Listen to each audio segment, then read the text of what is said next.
बिस्मिल्लाहिर्रहमानिर्रहीम, अस्सलाम वालेकुम। आप देख रहे हैं मेरा YouTube channel astrologer Mauzam Khan और मैं हूं मौज़म खान। आज मुझे बहुत दिनों के बाद बड़ी खुशी हुई है कि किसी ने एस्ट्रोलॉजी को चैलेंज किया है और एस्ट्रोलॉजर्स को चैलेंज किया है और ये साबित करने की कोशिश की है कि एस्ट्रोलॉजी जो है ये कोई इल्म नहीं है, तो इसलिए इस पर जो एस्ट्रोलॉजर्स हैं वो जवाबात नहीं देंगे। तो मुझे अच्छा लगा कि किसी ने चलो ये हिम्मत की। सबसे पहले मैं वीडियो स्टार्ट करने से पहले यहाँ पर ये बात कहूँगा कि इंग्लिश में एक वर्ड है, एक सेंटेंस है, कहते हैं इग्नोरेंस इज़ ए ब्लेसिंग। कि अगर किसी को कोई बात का पता नहीं है तो ये आपके लिए ज़्यादा बेहतर है कि जब आपको पता चलता है तो फिर आपको ये समझना पड़ता है कि ये सारी चीज़ें किस तरह है। जैसे अब एक आदमी ये समझता ही नहीं कि एस्ट्रोलॉजी क्या है, तो जब हम उसको बताएंगे कि एस्ट्रोलॉजी क्या है तो उसके लिए शर्मिंदगी का अब एक पूरा बाब खुलने वाला है। और उन्होंने कुछ क्वेश्चन ऐसे उठाए हैं जिससे ये लगे कि ये एस्ट्रोलॉजर्स हैं, ये कुछ नहीं है। सबसे पहले उन्होंने बहुत दफ़ा इस बात का जिक्र किया अपने वीडियो में कि उन्होंने एक इंडियन पंडित से बात की। हवाला इसलिए दिया ताकि लोग एस्ट्रोलॉजर्स इस बात को माने कि उन्होंने बात की। हालांकि सबसे पहले ये कि जायचा क्या होता है, उनको किसी जाहिल ने ये बताया, किसी कम अकल ने ये बताया, किसी ऐसे पंडित ने बताया जिसकी आंखें बंद थीं कि जायचा सिर्फ घरों पर मुबनी होता है। हालांकि ऐसा बिल्कुल नहीं है।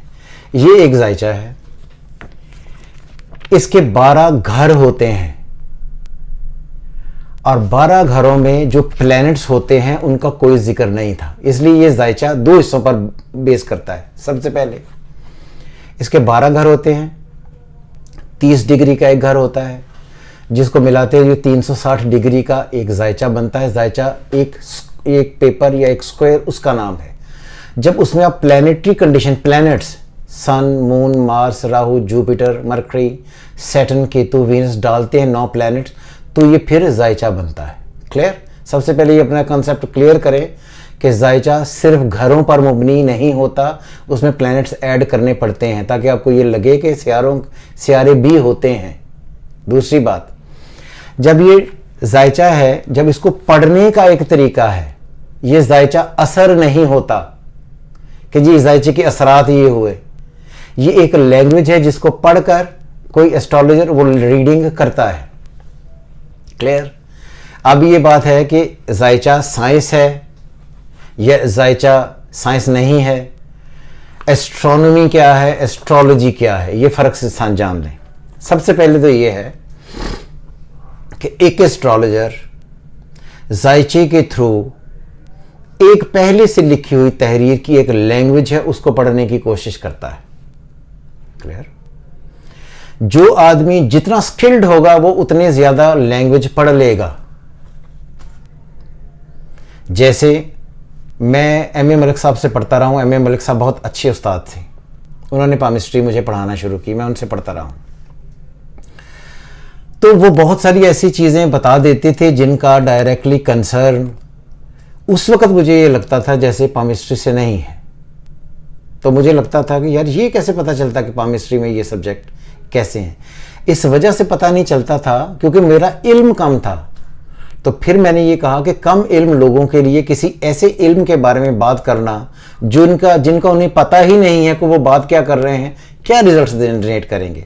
एक आदमी को यही नहीं पता कि जायचा होता क्या है और वो उस पर तशरीह करने लग पड़ा। चले, इसलिए ये बात, पहला पॉइंट तो ये क्लियर हुआ कि जायचा सिर्फ घरों पर बेस नहीं करता, उसके साथ हाउसेस भी पढ़ने पड़ते हैं, प्लैनेट्स के एस्पेक्ट पढ़ने पड़ते हैं, फिर उनका एक्सॉल्टेशन और फॉल पढ़ना पड़ता है। ये पूरी एक ग्रामर है जिसको पढ़ने के बाद एक एस्ट्रोलॉजर अपने रीडिंग को तय करता है। जिस तरह एक आदमी इंग्लिश पढ़ता है, ABCD सीखने से इंग्लिश नहीं आ जाती। इंग्लिश ABC सीखने के बाद आपको ग्रामर पढ़नी पड़ती है, आपको सेंटेंस पढ़ने पड़ते हैं, प्रेजेंट है, पास्ट है, फ्यूचर है। इसको पढ़ने के बाद आप इस काबिल होते हैं कि वो लैंग्वेज पढ़ें। तो जो आदमी ये समझ बैठा कि सिर्फ 12 घरों से ये हो गया तो उसके अंदर रीडिंग देनी शुरू कर दी। सबसे पहले तो उसे ये कतई तौर पर पता नहीं है कि एस्ट्रोलॉजी होती क्या है। अब एस्ट्रोलॉजी और एस्ट्रोनॉमी में क्या फ़र्क है? एस्ट्रोलॉजी एक लैंग्वेज को पढ़ने का नाम है जिससे आदमी तकदीर पढ़ने की कोशिश करता है। ये एक लैंग्वेज है।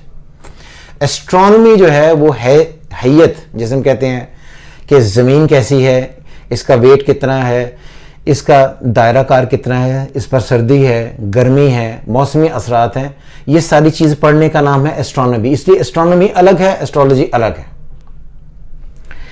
इल्म फल्कियात को एस्ट्रोलॉजी कहते हैं, एस्ट्रोनॉमी कहते हैं, और सैयारों से जो मुंतज लैंग्वेज है उसको पढ़ने को एस्ट्रोलॉजी कहते हैं। ये दो फर्क क्लियर हो गए, बिल्कुल अलग अलग चीज़ें हैं। फिर साहब ने ये पहला पॉइंट उठाया कि उन्होंने चांद ग्रहण और सूरज ग्रहण को कहा कि ये एस्ट्रोलॉजी का पार्ट नहीं है, ये एस्ट्रोनॉमी का पार्ट है, और एस्ट्रोनॉमी की रीडिंग बिल्कुल एक्यूरेट है। पहली बात तो ये है कि दुनिया की किसी भी एस्ट्रोलॉजी में चांद ग्रहण और सूरज ग्रहण का कोई इंपैक्ट नहीं होता, और इसीलिए अगर आप मेरी वीडियोस बार बार देखें तो मैंने ये कहा है कि चांद ग्रहण और सूरज ग्रहण एस्ट्रोलॉजी में नहीं होते। अगर आप कुरान पढ़ें, हदीस पढ़ें, तब भी कुरान इस बात को वाज़ेह तौर पर बताता है कि चांद ग्रहण सूरज ग्रहण से जो नहुसत का एक तासुर लिया जाता है, ये ऐसा कोई तासुर नहीं है। तो इसलिए अपने ज़हन में ये बात रखें कि एस्ट्रोनॉमी में कैलकुलेशंस अलग हैं। उससे आप देख सकते हैं कि दो प्लैनेट्स एक दूसरे के बिल्कुल अपोजिट आ रहे हैं और उसकी वजह से चांद ग्रहण या सूरज ग्रहण लग जाता है। इसका जो असर है वो एस्ट्रोलॉजी में लोग पढ़ते हैं, ये असर नहीं होता। इसलिए जो ट्रू जेन्युइन एस्ट्रोलॉजी है उसमें चांद ग्रहण का कोई कॉन्सेप्ट नहीं है।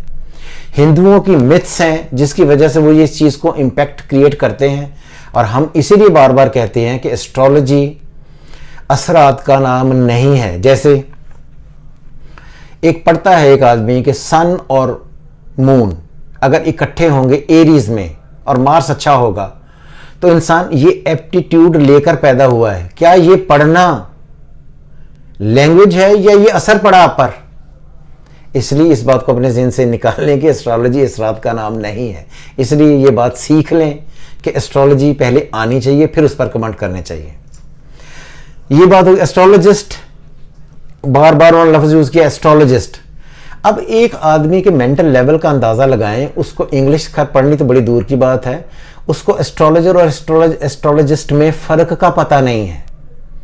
एस्ट्रोलॉजिस्ट कोई वर्ड नहीं होता इंग्लिश में, एस्ट्रोलॉजर होता है। जिस बंदे को अब ये नहीं पता कि एस्ट्रोलॉजर होता है या एस्ट्रोलॉजिस्ट होता है, वो क्या आगे क्वेश्चन पूछ रहा है। इसलिए एस्ट्रोलॉजर होता है, एस्ट्रोलॉजिस्ट नहीं होता। जिसे उर्दू में कहते हैं माहिर इल्मे नजूम, नजूम यानी कि सैयारे, जो उनको पढ़ता है उसका माहिर। अगला क्वेश्चन, उन्होंने बड़ी जाहिलाना एक और बात की कि मैंने किसी से पूछा कि एक तारीख को अगर आदमी का बच्चा पैदा हुआ है और उसी तारीख को बिल्ली का बच्चा पैदा हुआ है, तो कोई एस्ट्रोलॉजर ये बता सकता है कि ये बिल्ली का बच्चा है या उसका इंसान का बच्चा है? मुझे जहालत पर थोड़ा ज़्यादा हंसी आ रही है, इसलिए कि अब अकल का अंदाज़ा लगाएं क्वेश्चन क्या है और इसका जवाब क्या है। जवाब ये है कि इंसान यानी कि एस्ट्रोलॉजर जिंदा चीज़ों की और मुर्दा चीज़ों की जिनकी डेट ऑफ बर्थ मौजूद है उनसे उनकी तकदीर पढ़ता है। क्लियर? इसलिए इंसान अगर उस चीज़ को पैदा हुआ है तो ये बात आपको पहले पता होनी चाहिए कि ये इंसान की डेट ऑफ बर्थ है। इंसान की डेट ऑफ बर्थ है, ये बिल्ली की डेट ऑफ बर्थ है। ये जो डेट ऑफ बर्थ का कंफ्यूजन है, ये कोई नाउज़ुबिल्लाह एस्ट्रोलॉजर खुदा नहीं होता जिसे ये पता हो कि ये इंसान की डेट ऑफ बर्थ है या बिल्ली के बच्चे की डेट ऑफ बर्थ है। जो आप उसे डेट ऑफ बर्थ देते हैं वो उस, या जो लेटर आप उसे पकड़ाते हैं तकदीर का, वो उस लेटर को पढ़ के पढ़ता है। वो इल्म नजूम का माहिर तो है, लेकिन इल्म गैब का माहिर नहीं है कि उसे ये पता चले कि ये बिल्ली के बच्चे की डेट ऑफ बर्थ है या किसी की है। जो आप उससे बोलेंगे, एक एस्ट्रोलॉजर आपकी तहरीर पढ़ने की या आपकी तकदीर पढ़ने के लिए कोशिश करता है। अगर आप उसे एक आदमी की डेट ऑफ बर्थ देंगे तो उसे आदमी इंटरप्रिटेशन कर देगा कि इसके ख़ानदान में इतने बच्चे हैं, इसकी बहनें हैं, ये है, ये सर्कमस्टांस से गुजर रहे हैं, ये आगे होगा, इसकी एजुकेशन कैसी है, ये कैसी है। लेकिन इल्म गैब का आलम वो बिल्कुल नहीं है जिसकी वजह से वो दोनों में ये तफरीक कर सके कि ये बिल्ली का बच्चा था या इंसान का बच्चा था। क्लियर? अब अगला क्वेश्चन उनका था कि जी इनका मुस्तकबिल क्या है, जिस तरह पहले कहा कि बायोलॉजिकली अगर आप पढ़ें तो बिल्ली की एक खास उम्र होती है, क्लियर। एक इंसान की उम्र अलग होती है। बिल्ली की टोटल से अगर आप लेते हैं 8 से 10 साल जिंदा रहती है ज़्यादा से ज़्यादा, और ऑलमोस्ट कुत्ते की एज भी तकरीबन 10 से 11 साल ही होती है। इंसान की जो अपनी डेट ऑफ बर्थ है वो लंबी होती है, वो 70 ईयर्स तक हो सकती है। तो इसलिए जो डिवीजन की जाती है वो इंसानों के लिए डिवीजन की जाती है, ना कि बिल्ली के बच्चे के लिए। जब आप बिल्ली के बच्चे का हार उसको बनाएंगे तो उसको 10 ईयर्स में रखकर जब डिवाइड करेंगे तो वो सारे रिजल्ट्स वो भी निकल आएंगे जो एक आदमी चाहता है, क्लियर। यहां पर आपको ये बात समझ आनी चाहिए कि ये एस्ट्रोलॉजी जो है, जिसे ह्यूमन एस्ट्रोलॉजी कहते हैं, ये इंसानों के लिए बनाई गई है। इसी तरह इलाके की जो एस्ट्रोलॉजी है ये मंडेन एस्ट्रोलॉजी बनाई गई है। इसलिए जो वक्ती जायचा बनाते हैं, इसे हॉरिजॉन्टल हॉरोस्कोप कहते हैं, वो वक्त के एतबार से घंटों के हिसाब से बनाया जाता है।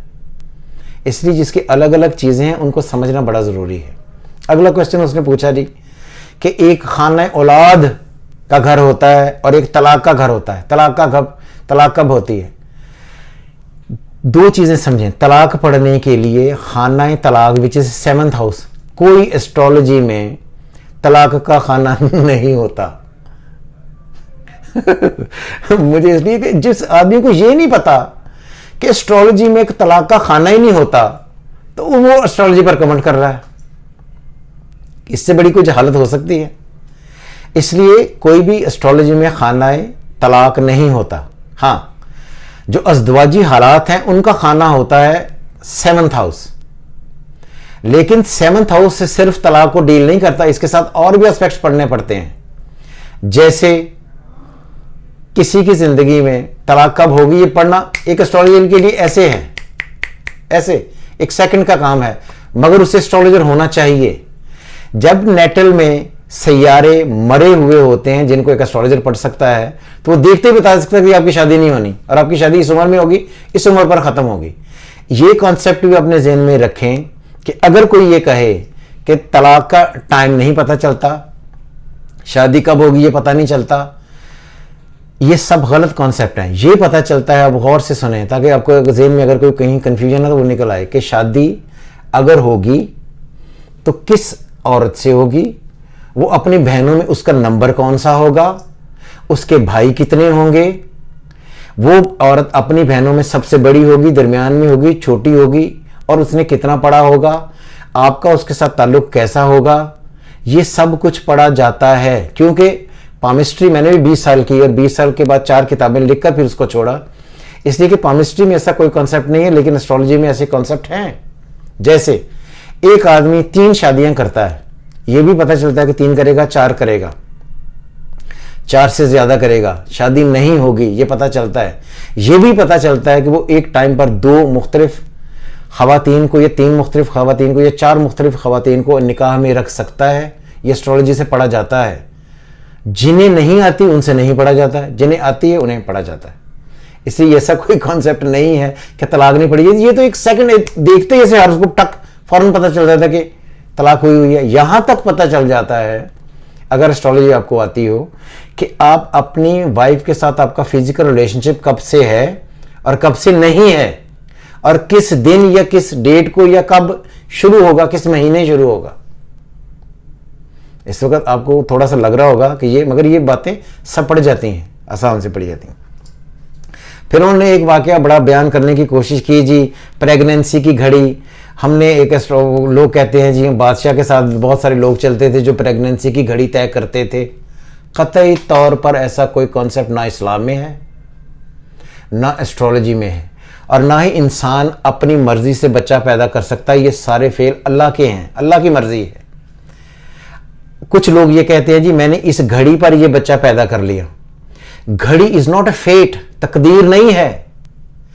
उस एक दिन सन की पोजीशन क्या आती, मून की पोजीशन क्या आती, मरकरी की पोजीशन क्या आती, जुपिटर की पोजीशन क्या आती, राहु की पोजीशन क्या आती, केतु की पोजीशन क्या आती, सैटर्न की पोजीशन क्या आती, ये आप तय नहीं कर सकते। ये पहले से चलता आता है। उस घड़ी को आप जब लेते हैं तो घड़ी साइकोलॉजी, आप साइकोलॉजिकली नफ्सियाती तौर पर तो ये सोच सकते हैं कि ये इस टाइम पर पैदा होगा, लेकिन पैदा होने का तकदीर से कोई ताल्लुक नहीं है। तकदीर वो है जो उसने लिखी है। इसीलिए वो कहता है मैं जिसे चाहता हूं बेहिसाब देता हूं, इसके इंसान के इख्तियार में नहीं है ये, और कोई नहीं दे सकता जिसे मैं ना देना चाहूं, ये उसके इख्तियार है। बादशाह खुद से बादशाह पैदा नहीं कर सकता, क्योंकि इंसानी कोशिश महदूद है और उसका दिया हुआ उसकी कोशिश अटल है। इसलिए जो एस्ट्रोलॉजर पढ़ता है वो पहले से लिखी हुई तहरीर पढ़ता है, अपनी तहरीर बनाकर नहीं पढ़ता या अपनी तकदीर बनाने की कोशिश नहीं करता। कोई आदमी जिस खानदान में पैदा हुआ है, क्या उस खानदान में वो खुद से पैदा हो सकता है? ये अल्लाह का हुक्म है। वालिदैन वो अपने तरफ से चुन सकता है? ये अल्लाह का हुक्म है। जिंदा रहेगा मरेगा ये उसके इख्तियार में है, अल्लाह का हुक्म है। इसलिए जो जाहिलाना कॉन्सेप्ट है उनको छोड़कर अकल की तरफ आए। ये कोई एस्ट्रोलॉजर नहीं बता सकता, क्योंकि बताना और पढ़ना, बताना होता है गैस लगाना। एस्ट्रोलॉजर तो एक पेपर पर लिखी हुई तहरीर पढ़ता है, इससे आगे नहीं जाता। अगला क्वेश्चन, हम हालात जिंदगी, कुछ एस्ट्रोलॉजर ये कहते हैं हम फलां दिन को बच्चा हमने पैदा किया तो हम उसके हालात जिंदगी खुद बना लेंगे। फिर वही इसका जवाब है कि कोई एस्ट्रोलॉजर कतई तौर पर ऐसा नहीं कर सकता, क्योंकि इंसान का इख्तियार तकदीर पर नहीं है, तकदीर का इख्तियार इंसान पर है। अगला, ये हफ्ता कैसा रहेगा, ये साल कैसा रहेगा, ये महीना कैसा रहेगा, ये कोई नहीं बता सकता। ये बिल्कुल ठीक बात है कि कोई ये नहीं बता सकता ये हफ्ता कैसा रहेगा, ये साल कैसा रहेगा, ये महीना कैसा रहेगा। इसलिए कि जब आपको यही नहीं पता कि आपका जिस पर पढ़ रहे हैं उसकी तारीख पैदाइश क्या है। जिस तरह ये लोग सारे लिखते हैं ये आज का हफ्ता कैसा रहेगा, मैंने कभी नहीं लिखा, इस वजह से नहीं लिखा, और मेरे YouTube चैनल पर भी आपने देखा होगा कि नहीं लिखा, इस वजह से क्योंकि जब आपको उसकी जेन्युइन डेट ऑफ बर्थ पता नहीं है तो आप उस पर जो डेज अप्लाई कर रहे हैं अप्लाई नहीं होंगे।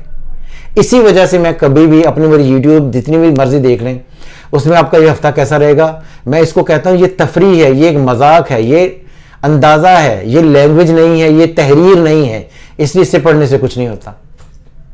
इसलिए ये जो लोग सारे के सारे आपका ये हफ्ता कैसा रहेगा एक लिखते हैं, ये तफरी है, एक फन है, एक मजाक है, एक मस्ती है, इसका कतई तौर पर किसी भी इल्म से डायरेक्टली कोई ताल्लुक नहीं है।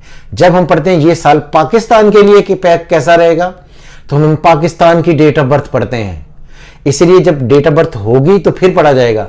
ये जो आपका हफ्ता है इसमें किसी की डेट ऑफ बर्थ नहीं होती, ये एक अंदाजा है जो लगा देते हैं, सारे कह देते हैं, इसलिए मैं ये काम नहीं करता।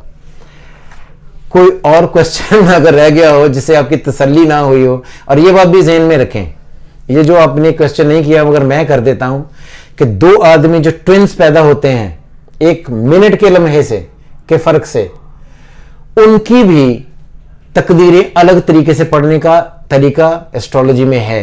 अगर कोई कंफ्यूजन हो तो मुझसे आकर पूछे, मैं आपको बता दूंगा। उम्मीद करता हूं कि आपके सवालों की जो ठंडक है वो आपको काफ़ी सारी पड़ गई होगी, और आपके जाहिलाना क्वेश्चन जिनका आपको इल्म नहीं था, जिन पर आप बहस कर रहे थे बग़ैर एस्ट्रोलॉजी जाने हुए, उसका आपको काफ़ी सारा जवाब उनके मिल गए होंगे। इसलिए किसी भी इल्म को, मेरी तंबीह है आपसे कि किसी भी इल्म को बग़ैर जाने, बग़ैर पढ़े, बग़ैर समझे, बग़ैर किसी गुरु से मिले अपने बयानात देने से या अपने ख्यालात का इज़हार करने से बचें। क्योंकि जब पता ही नहीं है कि एक इल्म है क्या, और आप एक सिर्फ घरों को ही जायचा लेकर और ऐसे कॉन्सेप्ट जिनका कॉन्सेप्ट ही कोई नहीं है उनको लेकर अपनी तरफ से आप जायचा पढ़ने या उस पर तनकीद करने की कोशिश करेंगे तो फिर यही हाल होगा। इसलिए कहते हैं इग्नोरेंस इज़ ए ब्लेसिंग। जहालत जो है उसको दूर ही रखें, क्योंकि जब आपको जहालत ख़त्म हो जाती है, आपको इल्म का पता चल जाता है, फिर शर्मिंदगी होती होगी।